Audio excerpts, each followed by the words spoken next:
Members, at the end of the debate, the question I had put would be for the subject to the recommittal of the bill to consider a new clause 17 and an amended clause 17 and a new clause 34. Member for Oropouche East.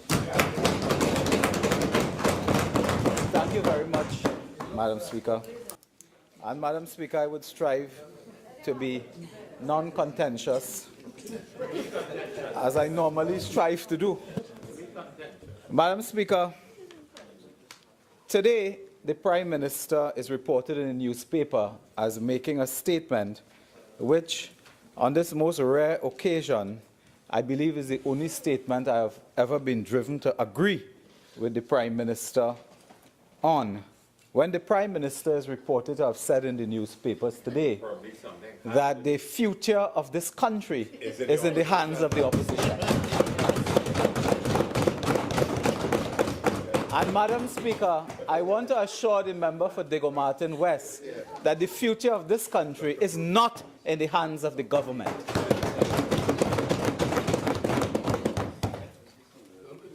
Madam Speaker, having heard the last speaker, what came to my mind was really a commentary by former Minister of Foreign Affairs, Mr. Ralph Maraj, who described the Attorney General of this country as an undergraduate Attorney General.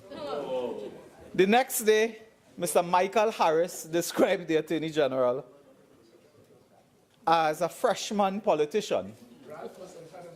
Madam Speaker, this government today, they appear to be trying to kick down a door that doesn't have a lock. And by instinct, they are kicking on the door, brutalizing the door, mashing down the door with an axe, a hammer, when the door may not even have a lock on it. You could simply open the door and go in. But Madam Speaker, it is their instinct. It is their instinct. You would have thought that having heard the leader of the opposition, member for Siparia, that the government would have instructed itself and said, look, we have arrived at some consensus here. Let us quickly get to the committee of the whole, organize our business, and this being an important time in our national calendar, it is Shivratri. It's Carnival as well. But this being an important time in our national calendar, we could all have been out of town early. But up jumps the Attorney General, unmolested so far, and then begins this attack on the opposition, the leader of the opposition, as if in default mode, he cannot understand that it may well be that you get the support. Why do you undermine your own opportunity? Why do you undermine your own chance of getting support that you were begging and craving for? That you come to the House and continue this abuse that we spoke about. Madam Speaker, I personally and my colleagues were after a particular letter. I kept asking at every point. There is a person by the name of Carla Carter. And in the letter of Ms. Elena Vigadamo, there's a reference to a Trinidad and Tobago official named Carla Carter. And I kept asking, could we have a copy of this letter? Could we have a copy of this letter? Madam Speaker, today I have in my hand a copy which I got during the proceedings. During the proceedings, I got a copy of this letter. And Madam Speaker, Ms. Carla Carter, I'm sure hardworking professional public servant, Treasury solicitor, writing on behalf of the Ministry of Finance.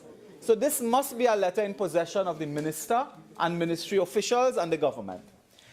Ms. Carter is telling the United States department person there from the Department of Treasury that, well, greetings and so on, I write in connection with the subject of bringing into force the agreement, we know the IG and so on. And the Treasury solicitor is telling the United States government that the government of Trinidad and Tobago has no choice but to proceed with a joint select committee if this bill has to be passed. This is a letter dated September 14, 2016. On September 14, 2016, the Treasury Solicitor, in a letter, is telling the United States Treasury Department that in light of the commitment of the opposition and the need for a JSC, the timeline for the act is as follows: relaying and debating the bill, establishment of a joint select committee of parliament by mid-November 2016. The JSC will need at least 2 months to consider the work, complete its job, and lay a report in January 2017. The debate on the bill subsequently, it will continue, and it will take place in February 2017. Now, what is the effect of this? There's a very serious effect of this. The government knew that they needed a joint select committee. They told the United States of America, we'll have a joint select committee in November. In November, why did they not institute a joint select committee in November as they promised the United States Treasury? They made their own deadline of February. But to the United States, they said, we'll do a JSC, it will take 2 months. You know what I can't use unparliamentary language, although I'm tempted to. Mr. Fett M will allow me to do that. But, yeah, but Madam Speaker, why did they not honor their agreement with the United States of America? We have accused you of treating with us in bad faith. But you mean you treat with the United States of America in bad faith? I want to alert the government that the new game in town is Trump and follow suit. You tell the United States government you will put a joint select committee in November. You deliberately, willfully frustrated that effort in your own parliament. Up to December. January, when did the joint, we agreed to a joint select committee in January 6th, when you promised in November. Why do you do that? To frustrate the work of the parliament, and it raises the question, was this government ever serious about passing factor legislation? What were they deliberating? They were trying to blame us. This is why we were asking for this letter by Ms. Carter for weeks and weeks and weeks. It was being promised week upon week upon week. It came on our desk today. And a fantastic contradiction. The Minister of Finance stands up. He lifts up this big thick document. He says, we worked hard. They call me day and night. We work, and he thanked everybody alive for helping. The Attorney General got up. He said, well, you're complaining for this, the same document we had 2 weeks ago. He said, well, you're complaining, all you have no time to read it. This is essentially the same thing we had on Monday, this February 13th. This is after his Minister of Finance praised the world. We were pounding the table, thanking anybody we thank the tea lady who bring tea in the Joint Select Committee. And then he's always saying, this is the same thing, what are you complaining for? But I want to say that I am in disagreement with something here. It may not be a fundamental disagreement, but I do not ever believe in making law, right, by extemporing. I never believe in making law this way. Today we got at 2:26 p.m., I got on my phone this report. On my phone, this phone. 500 odd pages to read on this. So at 2:26, we have to consider a report to debate and pass at 2:30. This is not the best way to approach matters, and I hope that this is a lesson for the government. I do hope it is a lesson for the government that you cannot approach matters like that. With all the best brains in the House today, with all the parliamentary experience we have, we could be making critical mistakes when you approach matters like this. And in 6 months, you have to come to an amendment and bring amendments back in the House because you met like this. The Joint Select Committee met, 2:26, this report came. Well, this other piece, I got it on my desk. We have not had time to study the report. We have not had time to look at the new materials supplied because members of a Joint Select Committee cannot divulge information. They wanted to hang the member for Couva North. Some time ago, who was on a joint select committee, read the THA in Tobago and gave some information, and they said she could not be doing that and raising matters.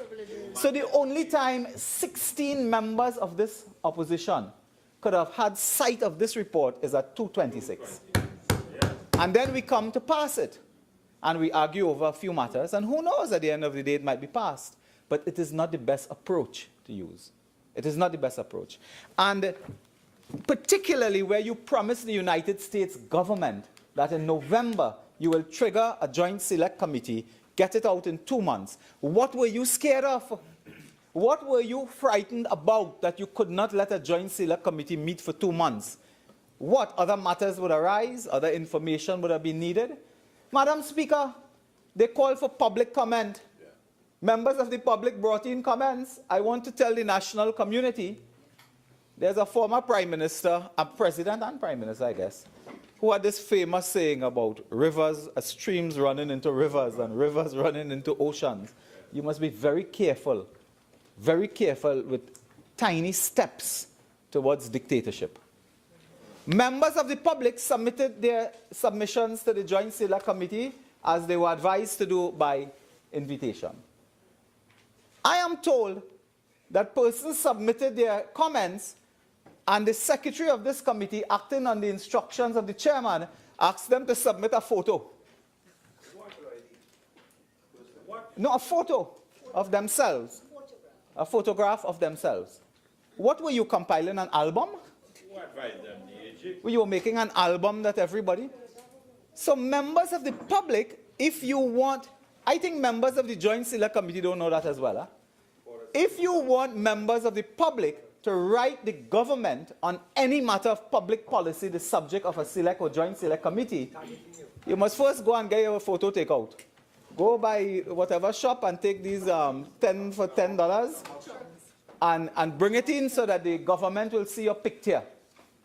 So when you get the picture, what are you doing with it? How do you verify that that's actually the person? Next thing, you will want the ID card. So if somebody writes a comment that is critical of government policy, I write a comment that's critical of the position of the government, although you ask in a joint select committee. What you will do? Victimize, discriminate against a citizen of Trinidad and Tobago. You know what he or she look like. This is where we have reached in this society. To instill fear in citizens that you have to get your picture taken to submit for driver's license, ID card, and joint select committee. That is where we reach.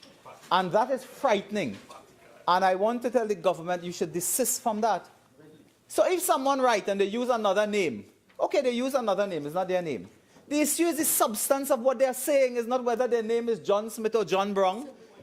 Deal with an issue someone. There are many people who write letters and they use different names, but the issue is they want to get a point across. But there are people who are ghostwriters for books that they go and peddle and sell in malls. There are ghostwriters of books that people go in mall and sit down and peddle when they should be working for the citizens and taxpayers of Trinidad and Tobago. They are ghostwriters. They are ghostwriters. So few people are aware that this request for pictures came from the chairman of a joint select committee. And that is why they did not want this joint select committee to have too much time. Their position was, you want one meeting, take one meeting, we're done. Come back and sign. And while we are talking about members of the committee receiving their report at 9 a.m. and so on, members of parliament received their report at 2:26 p.m. 3:17? You got yours at 3:17. And you are asked to study the report, take note of these recommendations, and start and vote one time. Vote. What is it? You want to vote before Fantastic Friday? Is something connected? Madam Speaker, on the last occasion we were here as well. On the last occasion we were here as well. And the Attorney General stands today and rehash all that we knew before, saying that we should have gone to the committee of the whole and not a joint select committee. And then he praised the Law Association for making all their submissions and so on. What they would have made the submissions to the Committee of the Whole? The Committee of the Whole cannot ask anybody to make a submission. That is a committee of all members of parliament sitting here. So the Attorney General, in another contradiction, praised the Law Association for writing and telling us about all the legal technicalities. And then he says we didn't need a JSC, we could have done that in the Committee of the Whole. Yeah. The Attorney General stands, and the other minister as well, Minister of Finance, and again berating the opposition to say only a few days ago, 4 items came from the opposition. Only a few days ago, first time ever, 4 items came. And then in the same breath, they said last year when we did an ad, they worked all morning to deal with the suggestions of the opposition. Huh?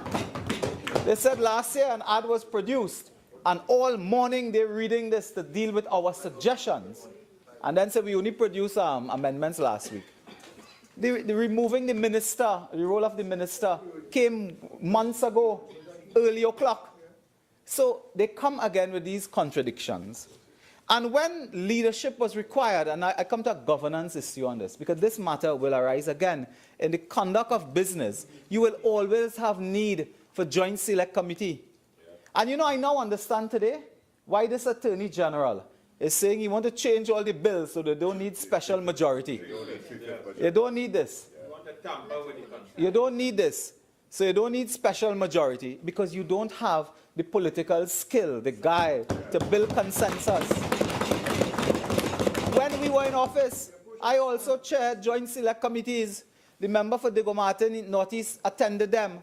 And notwithstanding his wily self and his ability to maneuver, we would take his suggestions, we would build consensus, and probably one of the most difficult pieces of legislation on the SIA, the spying, interception of communication. We chaired that with the opposition, and in 1 week, 2 weeks, we came to consensus. Port of Spain South was there too. And we built consensus. The answer to your problem is not to do away with legislation that needs special majority. Then you are surrendering. You are saying we're not going to pass anything important. But he's tired. He's Yeah. They are tired. 18 months in office and they're tired. 18 months in office and they surrender. Ask him how much bills he Yeah. did in Parliament. The first bill, I think the court overturned it. Yeah. The matter requires consensus building, working with an opposition. This is a country where Eric Williams sat down with Basdew Pandey. Patrick Manning worked with Basdew Pandey. You will tell me leaders today, they have a difficulty working with this opposition? Those opposition were terrifying in those days. They were a terrifying group of men, generally men. I think one woman joined later in the 90s. And you cannot build consensus today. How will you manage this country? How? Yeah. Sure. So, Madam Speaker, to get back to ignore the procedure of a Joint Select Committee and the outcomes of a Joint Select Committee. And the work that has finally been done and the headway we made could never have been done in a committee of the whole. Could never have been done in a committee of the whole. And the government knew that because on September 14, they told the United States government that we are going to a Joint Select Committee. That's why they made a commitment to the U.S. So the United States government cannot trust you on the factor matter. We have heard in the Joint Select Committee, the report is before us now, this report here. They heard from the CPC, the BIR, the Treasury Solicitor.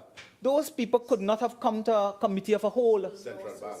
The Law Association, who you are boasting about sending this great report, could not have come there, Madam Speaker. And instead of coming early to a Joint Select Committee, the government chose to build a narrative in this country. To build a narrative to blame the opposition. To blame the opposition. So everything is falling. The sky is falling. The future of the country is in the hands of the opposition. Yeah. Tomorrow we will collapse. And I don't want to go off again on these bankers again. Last time I do that, somebody I think took objection to me. Want to close. And Madam Speaker, I want to say on the last occasion, They took up the approach that members in the opposition have cocoa in the sun, so that's why we don't want to pass it. And we have 5 pieces. We're here today with all the amendments. If we did not want to pass this bill, we would not have even afforded the amendments. Why do you give amendments and you don't want to support? But they have 5 pieces of legislation to get information about people. And they draw that to the population. Today I'm coming to Parliament, somebody outside with an umbrella. I said, but it's not raining. The man have on the umbrella, vote for factor, pass the bill today. I asked the fella, tell me something, what factor mean? He said, don't tie me up, don't tie me up. I said, what does factor mean? He said, don't try to tie me up, don't try to tie me up, just vote. I said, okay, good. This is what they were doing. And I don't want to talk about intimidation because it's very difficult to intimidate me. But you cannot do that. You cannot conduct your business this way. You cannot conduct business this way. We come to sensitive personal information, a matter that is before us now because it's subject of an amendment and so on. And the government has legal advice on the matter. The issue is really pre or post. We have brought the arguments. We asked for what we would want. The government has a view. But even on that matter where they appear to have some consensus, the Attorney General takes the position of beating up on the opposition. Just trying to beat up when we have consensus that sensitive personal information should be passed along to the person. And there are members in government who, when they were accused of corruption, they got away, not because they were innocent, but because due process was not observed. They did not have prior notification that they were the subject of some investigation. They were not told. Not whether they're innocent or guilty. They, of all people, should be sensitive to banking information. We heard of ministers and so on with some of these challenges, let's put it that way. The Attorney General, in a newspaper report on this month, February 12th, the Express, page 3, I read it and I memorize it. The Attorney General did not yet tell us that it is untrue that he called and spoke to someone in Republic Bank concerning information of a minister of government. Member, please, again, come back to the matter. So, Please Madam continue. Speaker, let me the get point back about to sensitive information Yeah, and so about sensitive has been dealt yeah. with. Let's proceed. I will leave the Republic Bank matter. Madam Speaker, did you call Republic Bank? Did you speak to anyone at Republic Bank concerning a minister account and her business? No, you'll answer later. Yeah, Madam Speaker. Proceed. Thank you. I will ignore you, Madam Speaker, as you suggest. Madam Speaker, sensitive personal information. Now, we know there are legal challenges that will come. But you know, legal challenges will come before, it will come after. Not during. Legal challenges will come anywhere. If you decide that, look, you are more comfortable with the British model, we look at it. There's a process to go through, which we can go through, and we can look at it. If you decide that you are not comfortable with that and you want another option, you can bring that. There's another recommendation we have asked as well on the freedom of information matter. That came to the committee in the reports and so on. It was raised. Publish information through the freedom of information so citizens can get it. Today we are hearing now about recommendation being adopted to provide the information to Parliament. And we have, of course, an amendment to that effect, that the information will come to Parliament so that we'll get a report, I think it's a report on the business of the factor. So, Annual report. the annual report. An annual report will come to the Parliament. 3 months after. 3 months after, or I think 1 month into a new Parliament session, the Parliament will get the information. Madam Speaker, what is the purpose of that? The purpose is when Parliament gets this information in the form of a report, that report can be the subject of a motion. And we can have further debate on the operation of the factor. That is why it's important. The Integrity Commission. Why did you wait 4 months before agreeing to something like that? Once you get the report, any member of Parliament can file a private motion to debate that report. So we can return to the factor, we can analyze what is happening, we can discuss it. Madam Speaker, on the last occasion, the Prime Minister entered the chamber and gave a response on that evening when we were debating. It was February 13th, I believe. And Madam Speaker, I sat here in awe with my mouth agape, staring incomprehensibly, that the member for Diego Martin West came to the parliament. And I have a speech in my hand, Madam Speaker, if you want to call it a speech, of 13th, 2nd, 2017. And the Prime Minister in this matter, well, first he told us he was off to a CARICOM meeting the Wednesday, and I think that meeting did take place.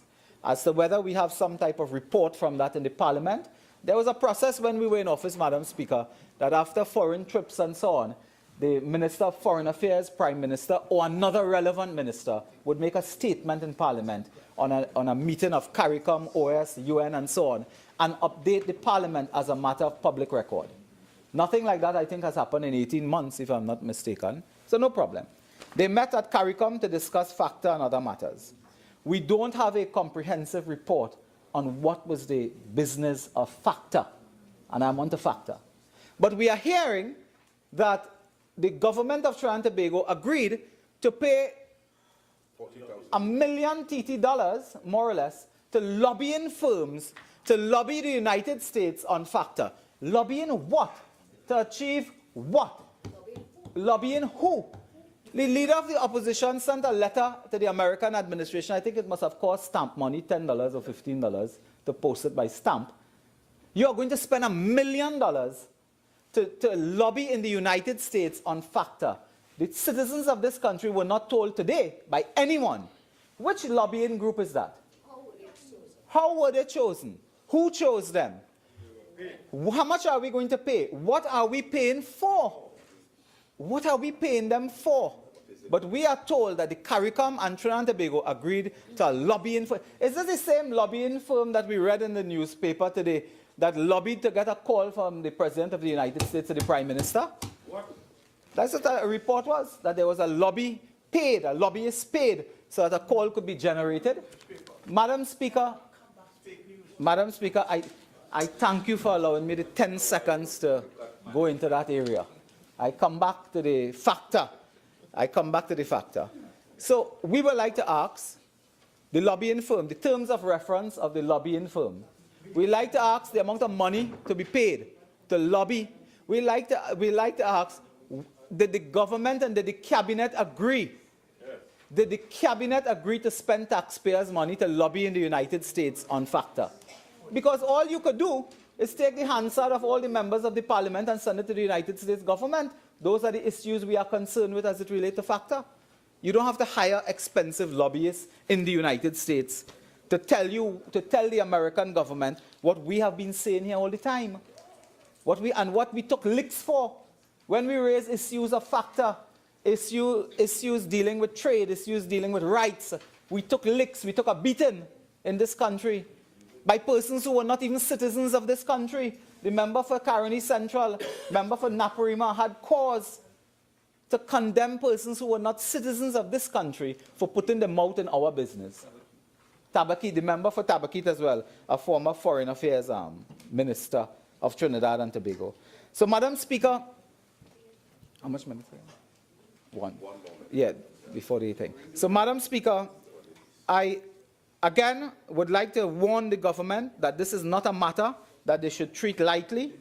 They should not seek to condemn the opposition at every turn simply because you cannot build consensus and you cannot work with persons. This matter of the 2% that we hear about today is a 2% day.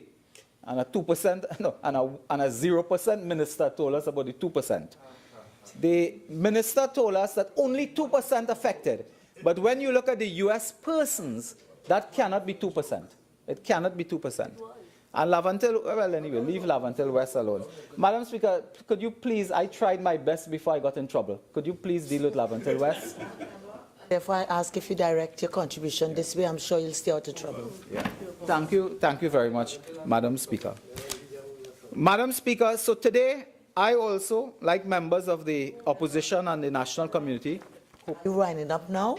No. Okay, so might I suggest that we take the suspension now as agreed between the both sides? I agree.